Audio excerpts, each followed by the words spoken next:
Hey, come see us on tour. We're going to be in Los Angeles, Columbus, Ohio, Dayton, Cleveland, Cincinnati, Lexington, Kentucky, Burbank, California, and Honolulu. Go to jimmydore.com for a link for tickets. You know, I always thought that labor would rise up. Now we had Christian Smalls started a labor movement on Staten Island with Trump voters. A black guy crossed over with Trump voters in Staten Island to form a union that opposed Jeff Bezos and the oligarchs, and that scared the hell out of them. So now they've been trying to go after Christian Smalls, and he's been out of the country a lot. And so, don't you think that? Because I know that's what. So what happened with MAGA? What happened even with the black socialists here in America who opposed RussiaGate and opposed our wars? They immediately criminalized them. So do you have any idea? Like, if I would start a movement like that, they would just throw me in jail, and they would plant kiddie porn on my computer, and or they would say I had guns at my house and I was violent. Or they've already tried things like that. They've already tried to blame me for Nancy Pelosi's husband being attacked, which is again under very suspicious circumstances. We never heard an interview from that guy. But they did try to, the FBI through their minions in the press tried to blame me for that. So that's the game that they play here. Partially Tim Pool's fault and your fault. And so how do you think, do you have any ideas? I mean, you've been at this a lot longer than me. What would be a way for people? I mean, do you think labor in America will ever come together to oppose them and stop these wars and stop?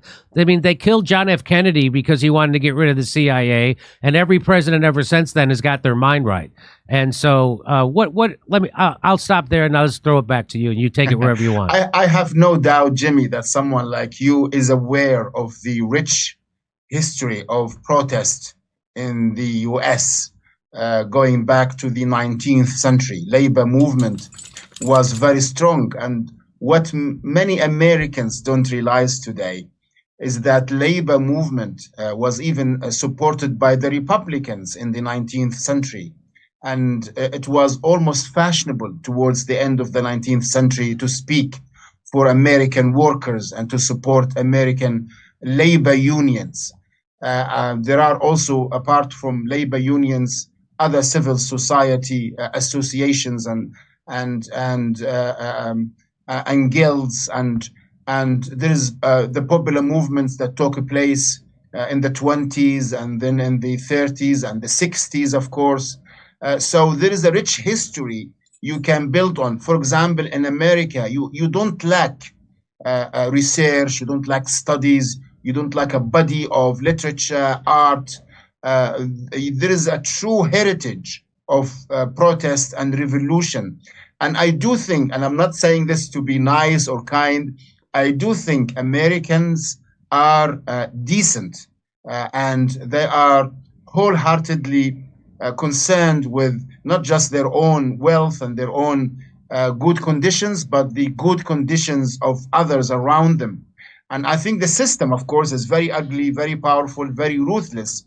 But if you organize, and if you unite, and if you speak across divisions, and if you make sure that you always have channels of dialogue with people on the right and on the left, and if you start step by step, small steps in all areas of life, education, culture, work, labor, schools, I think a popular movement in America will start gathering momentum, and you'll be able to change things, because the system is not run by gods, not by Greek gods who are untouchable. These are men, yes, powerful, but they are men. They get scared. They can be defeated. And I think also the general revolutionary atmosphere around the world will help the revolutionary atmosphere in the States. Let me give you an example. Very poor and structurally weak countries in West Africa, such as Burkina Faso, Mali, and Niger. These are very poor, very structurally weak countries. And yet, in the last year, they stood up, they kicked the French troops out of their lands.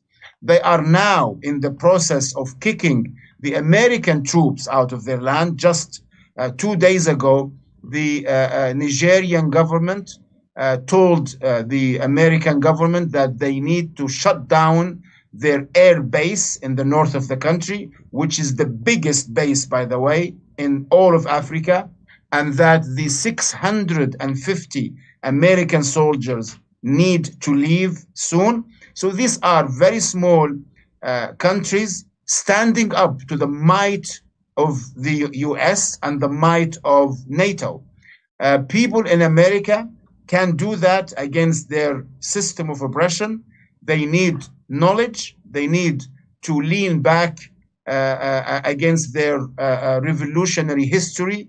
And they need to unite and forget divisions. And I think people, again, like you, Jimmy, you need to work not by yourself. You need to reach out to other comedians, other media personalities, other good activists from all walks of life. Give them the chance to speak, give them the chance to organize. And in time, things will change, I promise you. People are good at heart, and they will be able to change things step by step. Hey, come see us on tour. We're going to be in Los Angeles, Columbus, Ohio, Dayton, Cleveland, Cincinnati, Lexington, Kentucky, Burbank, California, and Honolulu. Go to jimmydore.com for a link for tickets.